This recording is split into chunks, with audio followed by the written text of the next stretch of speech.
In an ongoing effort to increase transparency, your Board of Supervisors holds public meetings to garner citizen input before making important decisions. Here is tonight's meeting agenda.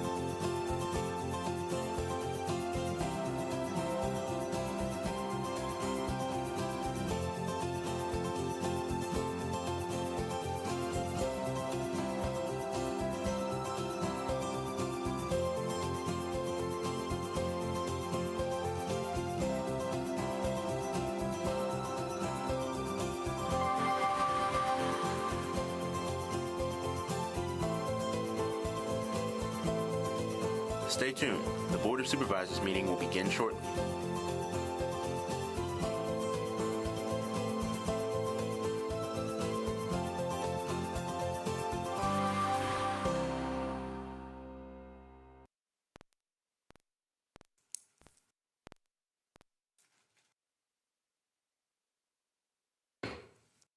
Call this meeting of the James City County Board of Supervisors regular meeting to order. Good evening, everyone. Mr. Stevens, if you'll call the roll. Ms. Knoll? Present. Ms. Knoll represents the Stonehouse District. Mr. Hipple? Here. Mr. Hipple represents the Powhatan District. Mr. McGlennon? Here. Mr. McGlennon represents the Roberts District. Mr. Eisenhower? Here.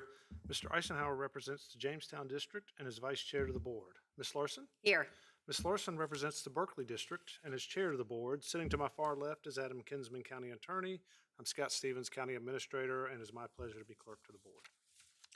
We will have a moment of silence followed by the Pledge of Allegiance. Mr. Eisenhower will introduce our pledge leader, but we do have to say that our pledge leader tonight is a very special person to the James City County family. Thank you, Ms. Larson. And our pledge leader this evening is Amelia Purse, and she attends Matthew Whaley in the 5th grade.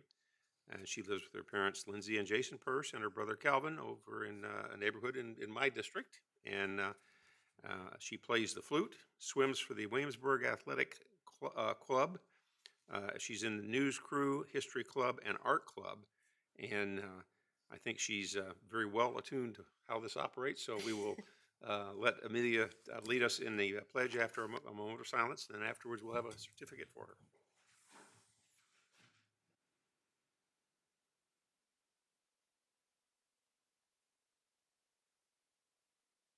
I pledge of allegiance to the flag of the United States of America and to the republic for which it stands, one nation, under God, indivisible, with liberty and justice for all. All right. If anybody wants to come down here, we'll get a photo. We are With the family and.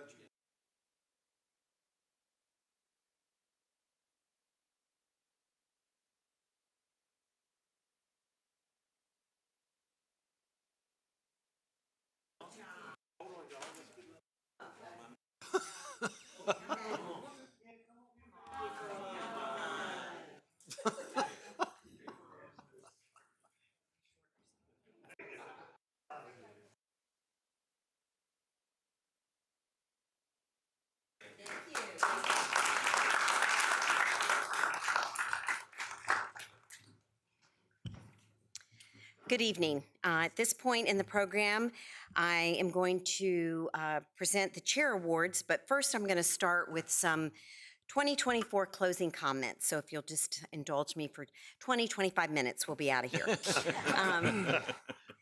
2024 has been such a busy year here in James City County. we have had some major challenges, including the potential restructuring of our school system. Fortunately, I do believe we are in a good place as we move forward with keeping our school system united. Although we have more work ahead, for now, I'd like to take a moment to highlight some of the county's accomplishments from this past year. We have some very exciting projects in the works, such as the new Government Center, which will consolidate most county departments and help us serve citizens with greater efficiency. We have the Williamsburg Sports and Events Center, which is currently under construction and will be a wonderful new amenity for our local families and also serve as a premier athletic facility for sports tourism. With the new CEO for Visit Williamsburg, who will be working to promote our community, I think the future is bright for tourism in James City County. In September, we were pleased to announce that Kongsberg Defense and Aerospace, a global provider of defense and aerospace systems, will invest $71 million on a new facility that will create more than 180 new jobs. The county faced a unique challenge just before Thanksgiving this year with the parking lot fire at Premium Outlets. From November 23rd to November 29th, the county's fire department led a 122-hour operation supported by other responding agencies, including the James City County Police Department, York County Fire and Life Safety, Newport News Fire Department, Virginia Department of Emergency Management, Virginia Department of Environmental Quality, the U.S. Environmental Protection Agency, Henry S. Branscombe Excavator Team, and staff from Premium Outlets. We are so fortunate that no one was injured, and we are grateful for the professionals who responded and stayed on scene to monitor air quality and keep our public safe and well-informed throughout this operation until the fire could be accessed and extinguished. On that note, I want to take a moment to acknowledge our county staff, whose hard work has helped to make all of this possible. I'm very pleased to say that we have made some significant gains in terms of public safety staffing. Both police and fire have seen some great improvements in recruitment and retention. Some of our other departments have also had staffing challenges as well. And the board supported the implementation of a classification and compensation study to make James City County a much more competitive employer. We are already seeing improvements in attracting and retaining our high-quality, incredibly dedicated staff. I want to give a special thanks to County Administrator Scott Stevens, whose leadership, professionalism, and transparency are admired and appreciated by the staff and this board. Finally, I want to say it has been an honor to serve as board chair this year. It has been a year full of surprises and unique challenges, and I really appreciate the opportunity to serve our citizens and to work with the fine men and women of this board. While we may not always agree, I am grateful that we have been able to work together effectively, respectfully, with trust, and with unwavering commitment to doing right by all our citizens. I am thankful for you, my fellow board members, our staff, and our citizens. I look forward to serving in my new statewide role as president of the Virginia Association of Counties in 2025 and continuing to serve this amazing community here in James City County. Thank you. Thank you. So the first Chairman's Award this evening for a citizen goes to Janet Green. So Janet, if you'll come stand by me. Honoring the service of Janet V. Green. Whereas Janet V. Green began her role as the Chief Executive Officer of Habitat for the Peninsula and Greater Williamsburg in 2002, and whereas in June of that year, her first recorded project was located on Terra Court within the Forest Glen subdivision, and whereas in your 22-year career with Habitat for the Peninsula and Greater Williamsburg, Ms. Green has consistently innovated the way the organization has provided housing to worthy families on the peninsula and James City County, especially including partnership with the Peninsula Home Builders Association and hosting Vista Volunteers. Habitat continues that spirit to this day as they currently utilize the talents of AmeriCorps volunteers to help build affordability. And whereas in 2018, Ms. Green represented Habitat on the Workforce Housing Task Force, it was there she introduced the idea of neighborhood blitz to the county. James City County hosted its first blitz in the Forest Glen subdivision in 2019, where 16 families were assisted, and again in 2023 in the James Terrace neighborhood, where 8 families were assisted. And whereas Janet is unafraid of new ideas and challenges, it was because of her leadership and at her direction that Habitat for the Peninsula and Greater Williamsburg developed and built the world's first owner-occupied 3D printed house, which is located in James City County. And whereas Ms. Green is responsible for Habitat building 174 homes on the peninsula with 60 homes in James City County. As of 2024, the homes Habitat built in the county had a total assessed value of more than $14.3 million. And whereas Ms. Green was unmatched in her ability to acquire property for houses in James City County, and as she retires from her years of dedicated service, many more will continue to benefit as she leaves them with no less than 19 new lots available for the construction of new homes that are affordably priced. Now, therefore, be it resolved that I, the Chairman of the Board of Supervisors of James City County, Virginia, hereby recognizes Janet V. Green and presents this award as a token of appreciation for her dedicated service to the county and to the community. And in witness whereof, I hereunto set my hand and cause the seal of the James City County Board of Supervisors to be affixed this 10th day of December, 2024. Congratulations. Thank you. Thank you.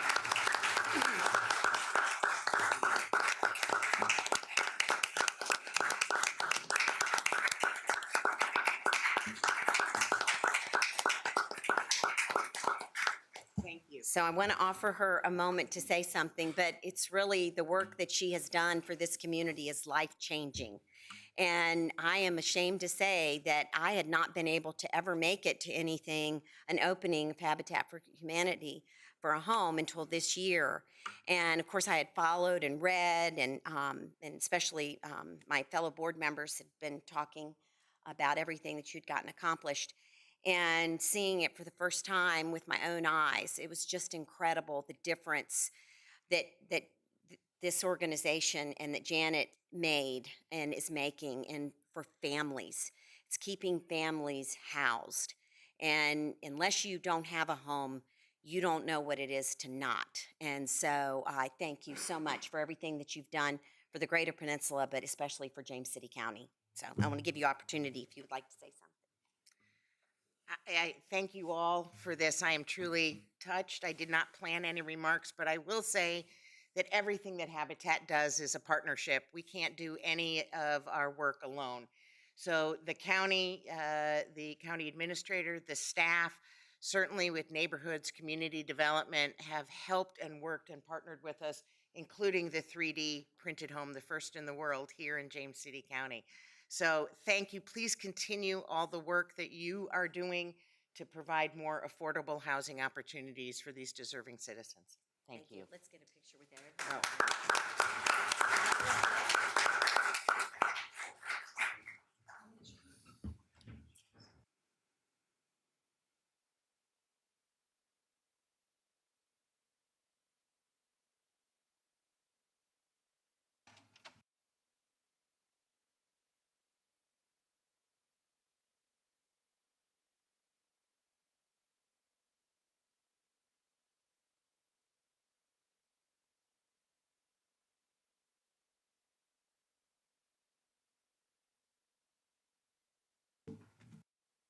Okay, and this is our JCC Staff Award. This one is so very tough because there's so many people, as talked about earlier, in James City County that work so hard every day to serve the citizens of this county, and that also help serve this board. And I'm appreciative to every one of them. But there's somebody that, to me, rose to the top immediately, and that's Renee Dahlman. So Renee, come on over.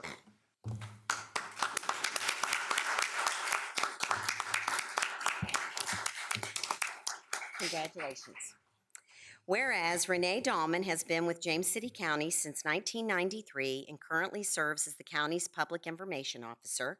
And whereas Mrs. Dahlman's responsibilities include handling news releases and media relations, leading the county's external affairs team during major storms and other crises, providing public communications support for the Board of Supervisors, and hosting and producing the county's podcast This Week in James City County. And whereas Mrs. Dahlman launched James City County's social media presence in June 2008 and has led a team to grow the county's Facebook audience to more than 14,000 followers. And whereas the stressful period of the early COVID-19 pandemic inspired Mrs. Dahlman to offer a small daily dose of positivity alongside numerous grave and important updates for the public. And whereas Mrs. Dahlman created a series of daily Good Morning JCC posts, which featured a bright, smiling sunshine graphic and a humorous message or words of encouragement to give citizens a bit of hope and relief during a time of great fear and uncertainty. And whereas the Good Morning posts were well received by many citizens of James City County who expressed their appreciation and looked forward to the opportunity to focus on something positive each day. And whereas the creativity, compassion, and commitment to public service that Mrs. Dahlman has demonstrated, especially during moments of crisis here in James City County, are evidence of her profound dedication and professionalism. Now, therefore, be it resolved that I, the Chairman of the Board of Supervisors of James City County, Virginia, hereby recognize Renee Dahlman and present this award as a token of appreciation for her admirable service to James City County and its citizens. In witness whereof, I hereunto set my hand and cause the seal of the James City County Board of Supervisors to be affixed this 10th day of December, 2024. Congratulations.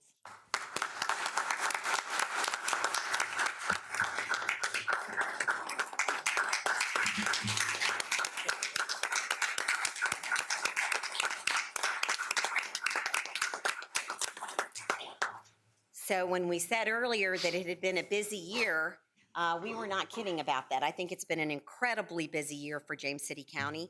And Renee has been ready on a dime because I have often had to reach out and say, hey, just heard from X paper or just heard from this or there, wanting us to have a response. Or I'm going on the radio tomorrow, I completely forgot. Is there anything that you can tell me? And she always was prepared and never complained.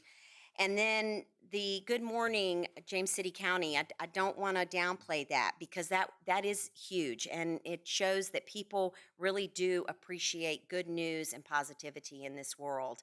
And it really did make a difference. And I would see the comments and people responding to that. And it really did help during a very bleak time. And when she does them every once in a while now, everyone is so glad to hear from her. So, Renee, I don't want to put you on the spot, but if you want to say something, say something. It's very rare that I'm speechless, and this is one of those times. So I just want to say thank you very much. As you all know, my family loves James City County, and we've just been honored to be here and to work for the citizens for as long as we have. So thank you very much.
I might, yeah, y'all stay, because I'm going to get in behind.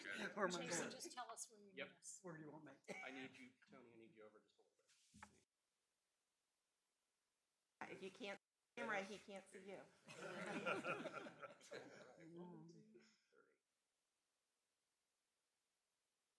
Thank you guys. We really appreciate it. Really good to see you. I'm glad y'all made it. Fantastic. Congrats.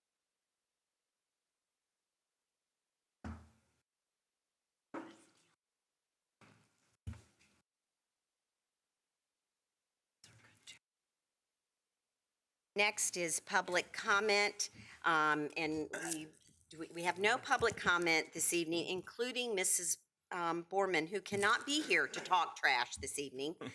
She did let us know that she would be unable to be here, but I feel that I could not close out 2024 without saying, don't litter.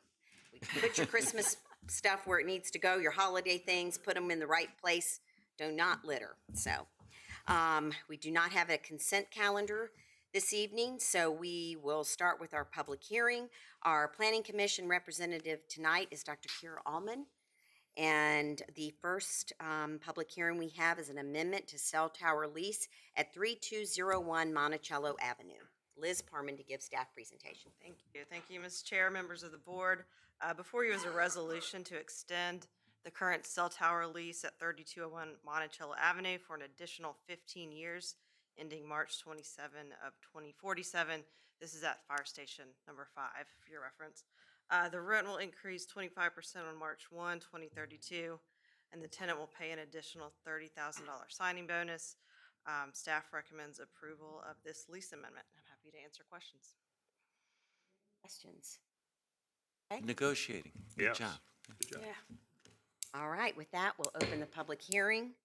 Are there any speaker cards for this? Okay, we'll close the public hearing.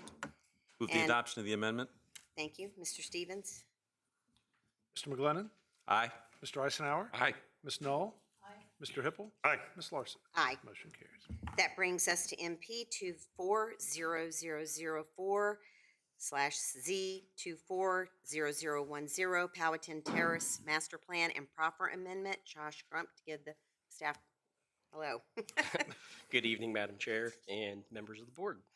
Mr. Greg Davis, on behalf of JTR Properties LLC, has applied to amend the master plan and proffers for a 15.42 acre parcel of land at 1676 Jamestown Road. The subject property is zoned R2 General Residential and is designated for low-density residential use on the 2045 Comprehensive Plan. The original proffers and master plan were for an affordable multifamily residential project known as Powhatan Terrace. The developer is no longer seeking to build the 36 townhome units. The property owner now requests to amend the master plan and proffers to permit 4 single-family lots. The proposed changes include a new master plan for 4 single-family lots, a 150-foot vegetated buffer, and a 5-foot sidewalk along Jamestown Road. At its November 6th meeting, the Planning Commission voted 7-0 to recommend approval of this application to the Board of Supervisors.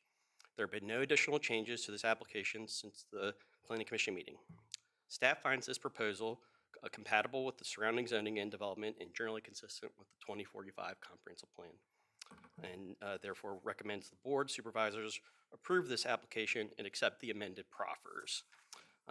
Thank you for your time this evening. Happy to answer any questions, and also the applicant, Mr. Davis, is here in attendance and willing to answer questions as well. I think he might have a small presentation too. So. Thank you. Yeah. I will come back to you with questions after the Planning Commission report. Thank you. Madam Chair and members of the Board of Supervisors, as Mr. Crump mentioned, the Planning Commission recommended approval of this master plan amendment with the submitted conditions by a vote of 7-0. During the public hearing, we heard from a representative of the applicant who explained a bit more about the project, including the fact that there had been significant runoff from a nearby development, Raleigh Square, which had created a ditch as well as discharge flowing into Powhatan Creek. The revised development plans we saw for the 4 units on this property included a mitigation plan for this discharge, and we heard from a representative of the engineering firm about that structure. There were no other public comments. In discussion, one commissioner shared that some residents had expressed concern about the originally planned 36 units for this property and the runoff that might result from this density of units. So this amendment would be a welcome improvement. Another commissioner noted disappointment that this would result in a loss of workforce and affordable housing stock in reducing the planned number of units from 36 to 4. However, taking into consideration the environmental factors, this reduction in units seemed to make sense for this property. So as I said, the Planning Commission did vote to approve this. Thank you, and I'm happy to take any questions if you have Thank you. any. Is there any questions for Dr. Ullman? All right, and then any questions for staff at this time? Okay, thank you. Stay tuned. I'll open the public hearing. Are there any any speakers? Gregory Davis. Good evening. Good evening, Madam Chair, members of the board. I'm Greg Davis from the James City County Law Offices of Kaufman and Knowles. It's my pleasure to be here tonight representing JTR Associates. The project team is the property owner, JTR Properties LLC, represented tonight by Scott Wise. Scott and his wife Jen are longtime James City County business people. And the crux of this plan is to allow their daughter Maddie and her husband to build a residence here nearby Settlers Mill, where the Wises lived for a long time and where Maddie grew up. Our engineering firm is VHB, and Steve Romeo is here. And then my firm, of course, provides legal counsel, and with me tonight is my colleague, Benny Zhang. I'll be brief tonight and happy to answer questions, but the proposal before you is essentially just less intensive residential. This would be a major reduction in the number of units from the 36-unit cluster development down to just 4 single-family lots. The 150-foot community character corridor, which was proffered with the townhouse development years ago, will remain, even with the 4-lot project. The proffers that we've submitted call for the developer to have the right to plant supplemental plantings in the community corridor buffer.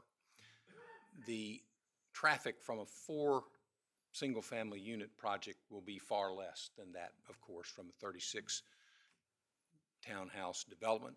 And of course, the comprehensive plan focuses on traffic in that Jamestown Road corridor in an effort to avoid widening Jamestown Road. So consistency with the comprehensive plan is a major attribute of the project. The low-density residential nature combined with retaining the corridor buffer are consistent with the comp plan, and we retained the proffer to extend the 5-foot sidewalk along the frontage of the property. That won't connect much at this point, but we'll do our part for the sidewalk network of the future. The plan, and I'll show you a graphic in a minute, for the 36-unit development called for a certain amount of open space. We were insistent in designing the 4-unit project that open space be retained or increased, and we've achieved that. There's more open space with the 4-unit project than with the prior approval. And far less environmental impact from the project. So about an additional 1/10 or 1/4 of an acre of open space and reduced impervious cover. You can imagine 36 townhouses, far more impervious cover on the site than 4 single-family residences. And Mr. Romeo explains that that will reduce the pollutant export to Powhatan Creek, less phosphorus, less nitrogen flowing into the creek, less coliform bacteria, less sediment. I'll show you the Raleigh Square outfall issue that the Planning Commission representative explained earlier as I show you the graphic of the project. So here, just to orient you, is the project with the Jamestown Road frontage here on the right of the screen, and this is Powhatan Creek on the left of the screen. We'll retain that 150-foot community character corridor buffer. Some of that, the longtime James City County citizens will recall that Rush Norman had his convenience store and battery shop there, and he had cleared for parking and gas pumps. So the Wise family plan is to replant with county approval that area and save specimen trees.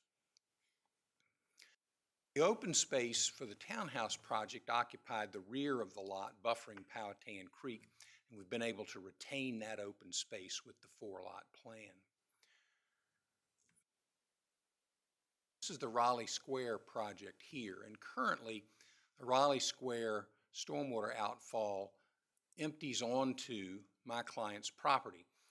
Raleigh Square was developed before stormwater management science and regulation was developed to the extent that it is today.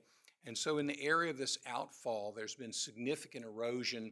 Mr. Wise tells me that the ditch out there that's eroded, you can now stand in. It's almost a head high. This plan, as proffered, involves a remediation there. So this would be a stone remediation project that would handle that outfall from Raleigh Square on the site. The Planning Commission gave the project unanimous support. And we've also been in touch with Kensett Teller at TK Oriental Antiques and Lyman Hall, our neighbors to the left as you face the project, who are the larger landowners neighboring the site. And both of them very supportive. Glad to see less density, glad to see a project more sensitive to Powhatan Creek. So with that, Madam Chair, I'll thank you for your attention and welcome questions and ask that the board follow the Planning Commission's recommendation and vote approval of the project. Thank you. Questions for Mr. Mr. Davis, if you don't mind, could you go back to the master plan layout there, that right there? That's exactly what I was looking for. And I guess I'm trying to sort of mentally put together how this is. I see where the 150-foot buffer and everything. So you have basically lot 1 is the one at the top, right there. Right below it is lot 2, and then there's a shotgun end to lot 3 back here. Is lot 4 accessed from the little shotgun at the top? Yes, sir. There'll Okay. be actually 2 strips here, so that lot 4 would have Jamestown Road frontage here. Okay. Oh, okay. All right. Well, that was confusing to me because it looked like it would be very difficult to get from there all the way around to the back part of lot 4. That's done for ordinance purposes, Mr. Eisenhower, but Okay. there will be an access road built here and Okay. maintained by the homeowners association Okay. to be created. Okay. And so I guess my question here is that we had mentioned when I spoke to you earlier, one of my concerns was about the stormwater. Is this the facility you're talking about where it comes off of Raleigh townhomes? Is that the central facility for the thing itself, the stormwater project that would be under the HOA? Is that correct? No, sir. Okay. The plan is that the HOA would be responsible for maintaining the little cul-de-sac road here, Okay. including maintaining the rain garden or micro bioretention facility that would handle any runoff from the access road. Okay. Stormwater on the individual lots would be handled on a lot-by-lot basis. So hypothetically, when the buyer of lot 1 comes forward with a home plan at the site plan approval stage, that owner will design likely a rain garden and what Mr. Romeo calls vegetative filter strips to manage runoff to keep it from flowing into Powhatan Creek. The soils are very good here, by the way, Mr. Romeo's research reveals, and so they're very optimistic this will work. The individual homeowner gets that site plan approved and then treats his or her stormwater on site, and that homeowner would be responsible for his or her own stormwater management facilities. Okay. And how does the runoff that down through this facility, I guess this where the erosion is, how will that be remedied there, and who maintains this over the long term? Is that that's a rock structure, and the intention there is that the homeowners association would do any needed maintenance of that. We don't see a lot of maintenance necessary. It's not like a BMP. Pile of rocks. Yes, sir. Pile of rocks and stuff. Okay. And that looking at the terrain, is it does it slope down toward the center here from the northern the top of the page? Is that slope down toward the? Yes, sir. The Okay. slope would be toward the creek in this direction. But I mean from the west, if it would be from the top off of the neighboring facility. As you come in here, is that a downhill slope there? It is, yes, sir. Okay. I see your question. You can barely see the topo lines. Yeah, it was pretty tight topo line, so I knew it was a pretty good slope, but I wasn't sure not seeing very well on it. I wasn't sure which direction it was. Yes, sir, in. you Okay. read that correctly, Mr. Icenell. Okay, so the HOA would be responsible then for the main road and this structure, if there was anything associated with it. Okay. Thank you. You've answered my questions. Appreciate it. Thank you, sir. Any other questions? It should just feel that it is the fact that it is not the 36 affordable homes. It does not rest on this developer because they did give them, but it was just that the organization was not able to, due to cost and et cetera, things that caused it to not be able to move forward. You're exactly Correct. right, Okay. Ms. Larson. My client did not feel that the 36-unit project was economically viable, and so offered the land to a group including housing partnerships and made a generous gift to housing partnerships in an attempt to see affordable housing developed with grant money and fundraising. And sadly, that initiative was unsuccessful, and so the reduction to the 4 lots was the result. Thank you. Other questions? All right, any other speaker cards? All right. I'm going to close the public hearing. Okay, this piece of wood is just not going to cut it. Close the public hearing and look to the board for discussion and/or a motion. I'll move the approval of the master plan and just say, echo the regret that we weren't able to see the affordable housing, but appreciate very much the landowners' efforts to help support that and recognize that now that this is a plan that will be good for the Powhatan Creek. Madam Chair, just to be precise, it was moving the master plan and the proffer amendment? And the proffer amendment, yes. Thank you, Mr. Kingsman. Mr. Kinsman, excuse me, I made you a king. Mr. Stevens. Ms. Knoll? Can we? Oh, sorry. I just wanted to make a comment or two. I had I had some concerns when I read over this, and in discussions with Mr. Davis, I think my concerns are somewhat eased. But I want to make a point that sometimes is overlooked when we do these things. And that is that we rely on homeowners associations and we transfer a lot of responsibility for things to homeowners associations so that, number one, the county doesn't have to pick it up on tax rolls, and number two, the developer doesn't have to do a whole lot after he develops the property and he leaves. So the concern has been that I have had multiple different occasions over the last few years of homeowners associations that were established, covenants that were established, and responsibilities that were assigned under those, where the homeowners association has essentially gone defunct.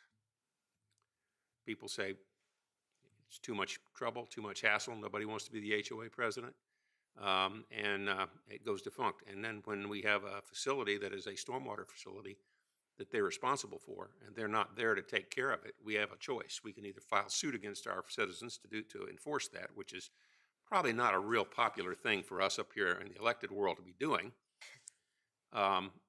or we pick up the tab. And historically, that's what's happened. And I made a point of looking at everything that comes before us to ensure that when we do agree to allow the homeowners association to be responsible for something like that, that we are doing it in a reasonable manner. And by that I mean that they have the adequacy and numbers and resources to effectively take care of what we are asking them to take care of. But we are not imposing an undue burden on the homeowners of that particular community. And this is an ongoing problem. When I read through this, I was a little concerned about it. I'm going to support the motion tonight, but because I think that they've addressed my concerns. That my concerns here now are that each individual homeowner is responsible for things to the county on their own property, and that what's being asked of them for a homeowners association of 4 units is not necessarily unreasonable. So but that's something that I think we need to keep in mind when we look at these things going forward. So with that, I'll support the motion this evening. Thank you, and sorry I didn't No. see that you wanted to speak. Mr. Stevens? Ms. Knoll? Aye. Mr. Eisenhower? Aye. Mr. Hippel? Aye. Mr. McGlinnan?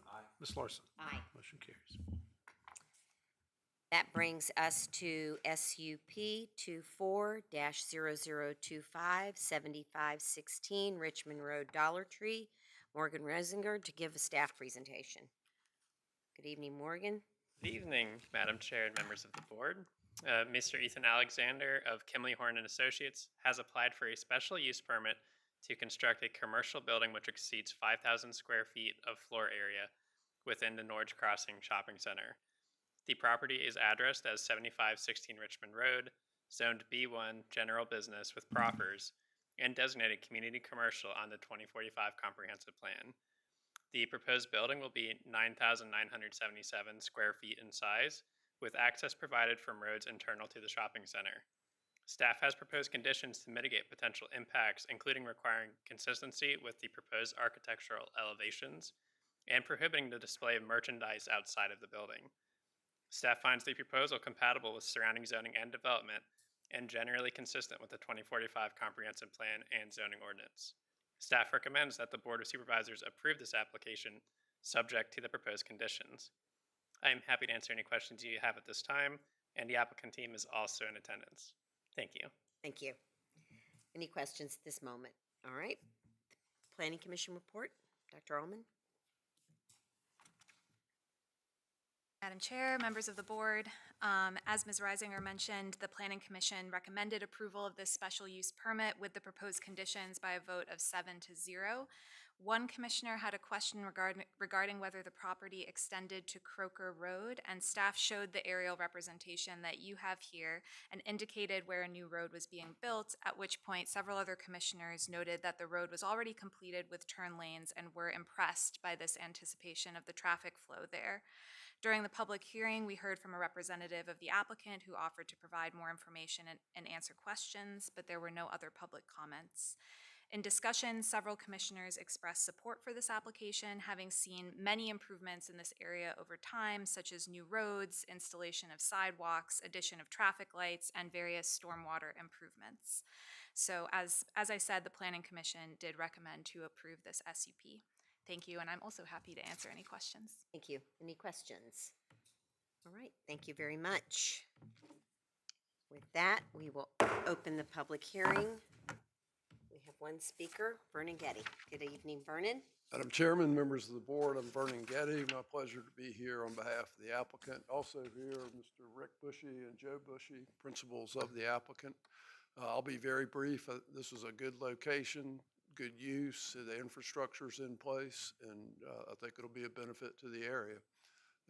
With that, I would respectfully ask you all to approve the application, and we're glad to answer any questions you might have. Thank you. Any questions for the applicant? Thank you. Thank you. Any other cards? With that, close the public hearing. I'll look to the board for discussion and/or a motion. Motion for approval? Thank you. Mr. Stevens? Mr. Eisenhower? Aye. Mr. Hippel? Aye. Mr. McGlinnan? Aye. Ms. Knoll? Aye. Ms. Larson? Aye. Motion carries. May I just say I'm happy to have it in my Stonehouse district. We need all the things we can get up there, and this is great. We're really happy. So thank you for coming, and I'm your supervisor. You can call me anytime. You may say that, yes. Yeah. With that, that brings us to the second interim agreement for new Consolidated Government Center. Assistant County Administrator Brad Reinheimer to give staff presentation.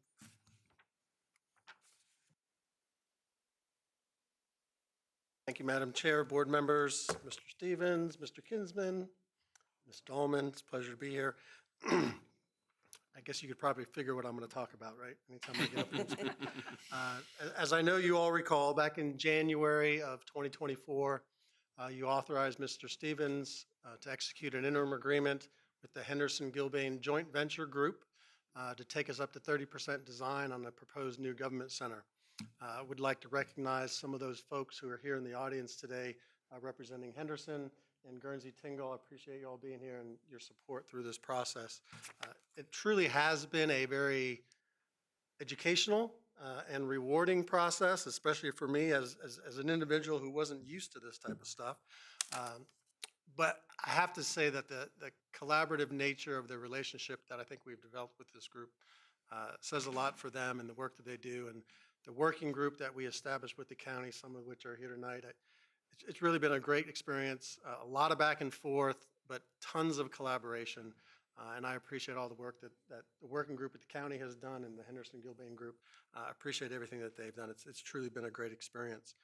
I briefed the board earlier today on the deliverables that we received from the 30% interim agreement. What you have before you tonight is a resolution authorizing Mr. Stevens to take us up to 100% design for the new Consolidated Government Center located at 5231 Long Hill Road. That agreement right now is working through the final processes with some minor tweaks being made.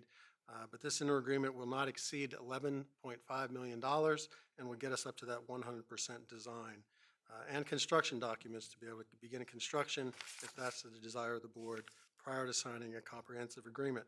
Funding for this has been approved in the County Capital Improvement Program budget in FY24 and FY26, and I'll be happy to answer any questions or discuss any issues you want to talk about. Thank you. Questions? Reinheimer.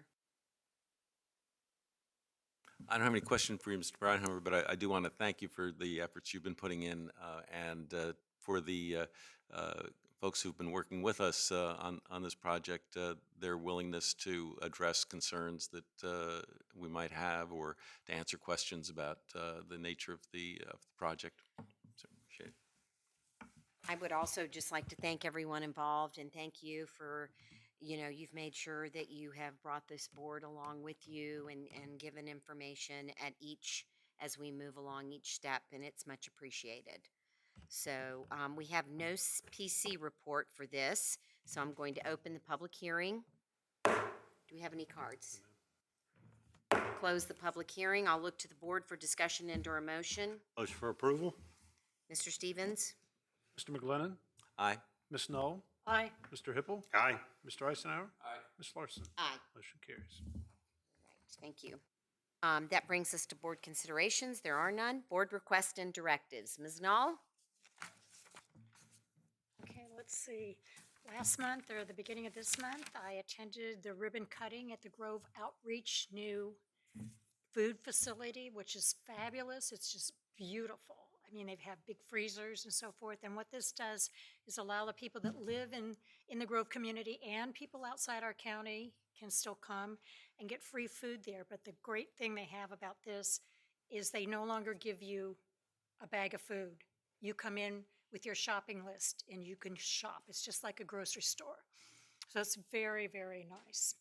And they also have a room there that has children's clothing and lots of children's clothing that people have donated and so forth. So all of that stuff there is free. This is really great. And I did not know that the people that live in Grove in that area, it's all the way down past Busch Gardens and stuff, is 5 miles to the nearest grocery store.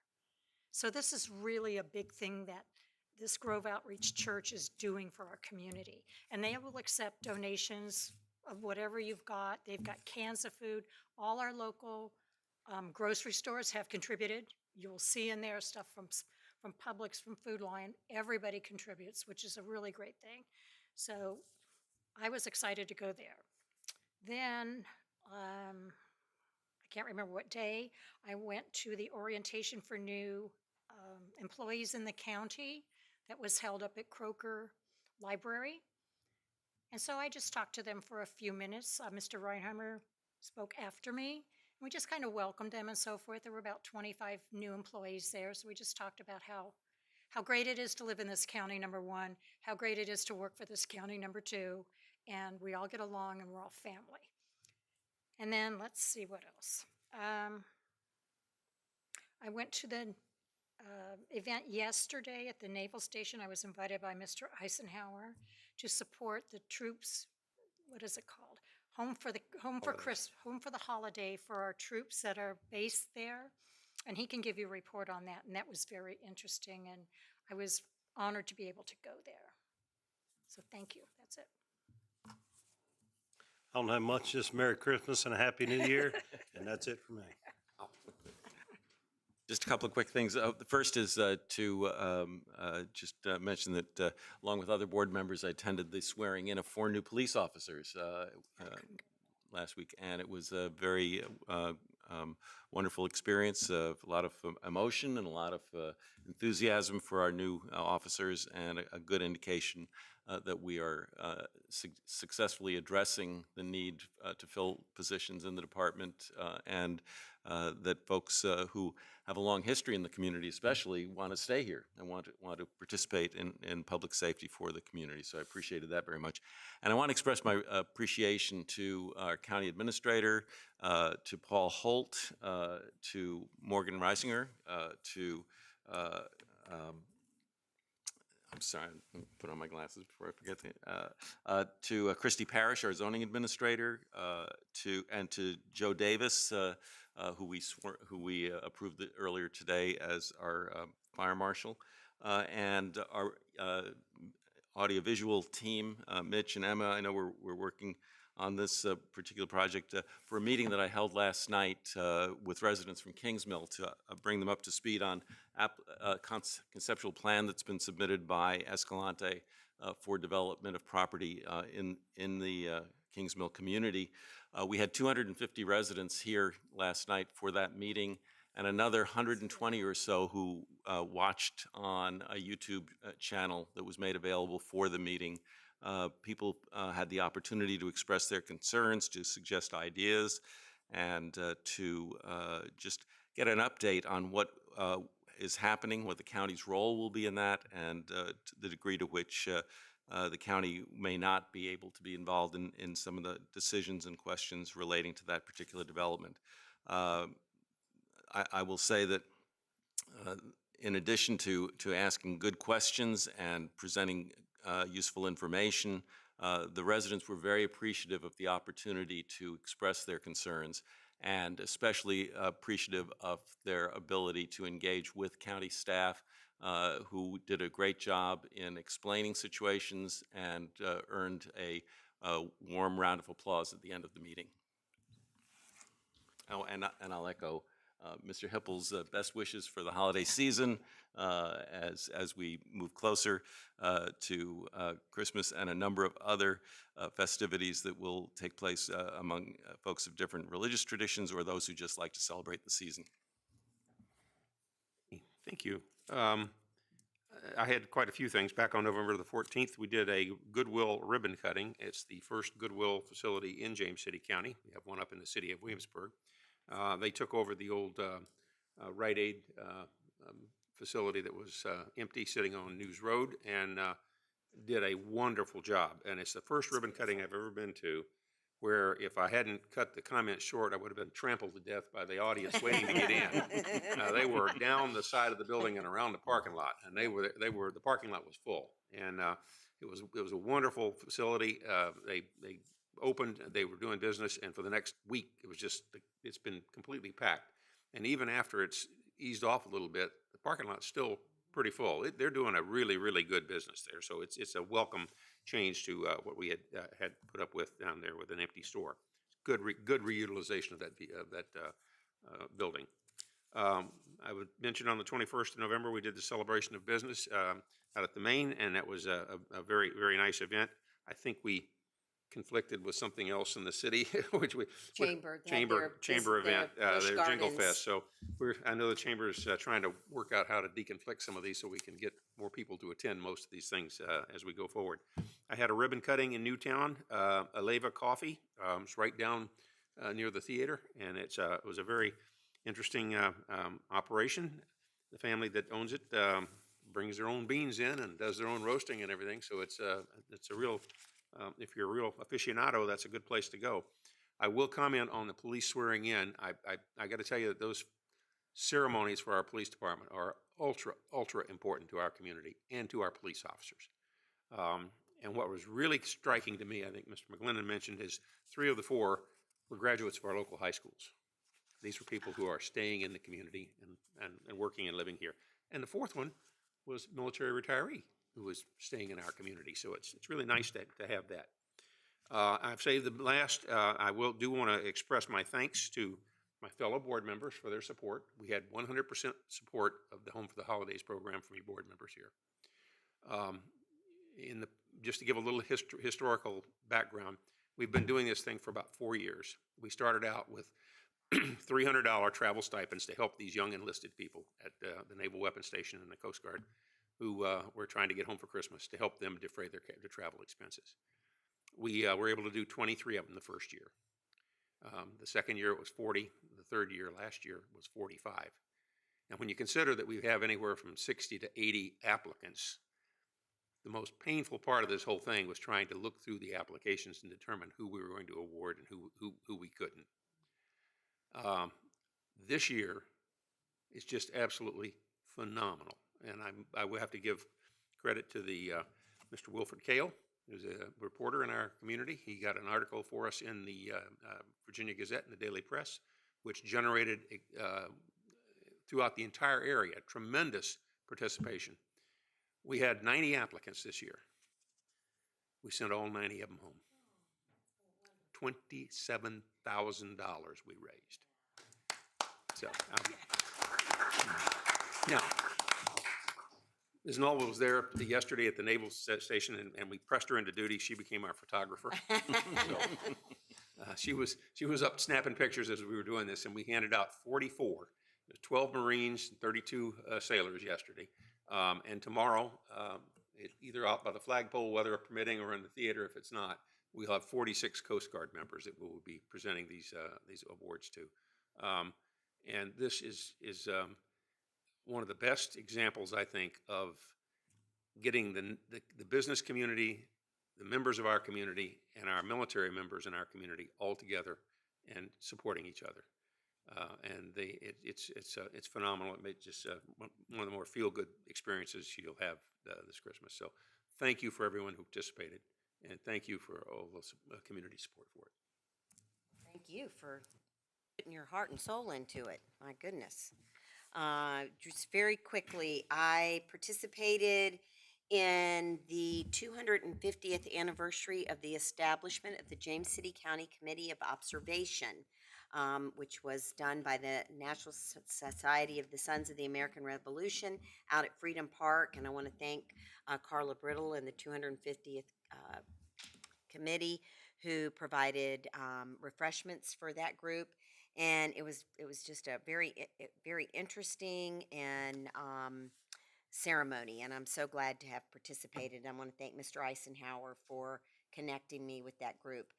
Just a reminder that we are on the radio on Wednesday nights at 5 o'clock. It's either us or the city council, but you do get a good checkup of what's going on in the county and in the city during that time. And as Supervisor McGlennon already mentioned, we did have our joint meeting with the city of Williamsburg and the school system, which I thought went very well, and also shared our appreciation to the superintendent, who will be retiring at the end of January. So I'll just take a moment just to thank everybody again here, James City County, for everything that you've done during this year. We're still going to be working till the end of the year and beyond, but we won't have a public meeting again. So, and just deep appreciation to my fellow board members, who I know this has been an incredibly busy year. Ms. Knoll, your first year, and I mean, it just came in with a whoo. And you just all work very hard, and I just so appreciate it. So I want to thank you for that. So with that, reports to the county administrator. I didn't forget.